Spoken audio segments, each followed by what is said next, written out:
Belushi hated rehearsing.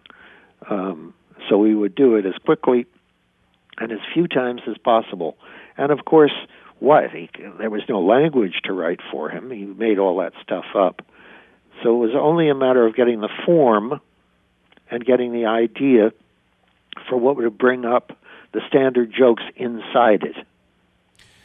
Did he not like rehearsing because he wanted to be spontaneous, or he just didn't have the patience for that? No, he didn't like it because it was boring to him. Mm-hmm. At least in that form. I don't know if he'd done a play, I think he just didn't like rehearsing. He didn't have that kind of discipline built into him. So it was always fun. I don't care. I rehearse or not. I mean, it was, silly stuff to worry about, but it was always fun to do the sketch, whether we were well rehearsed or not. I have no idea what the origins of it were.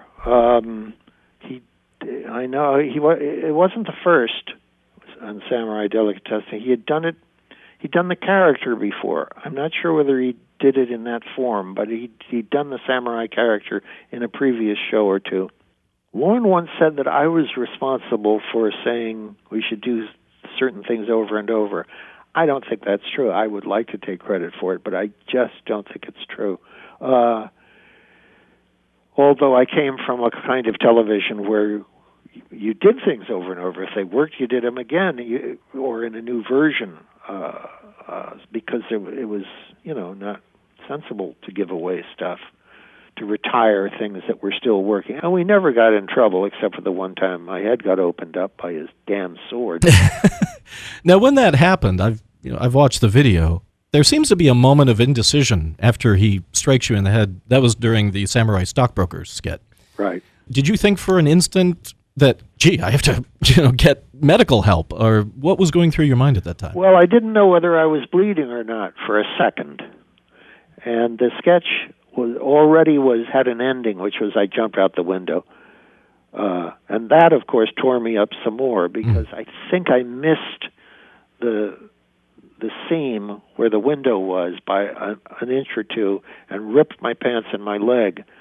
So by the time I got off that set, I was bleeding in a number of places. Oh.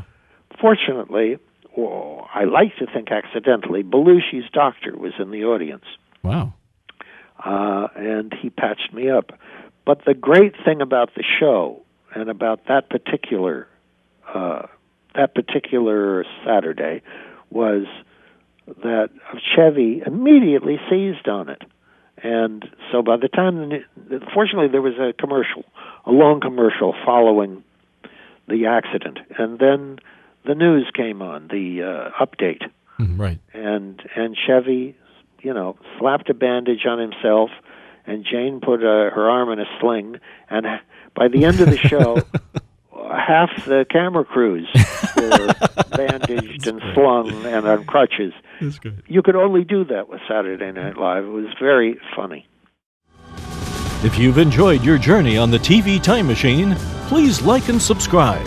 We look forward to having you again on the TV Time Machine.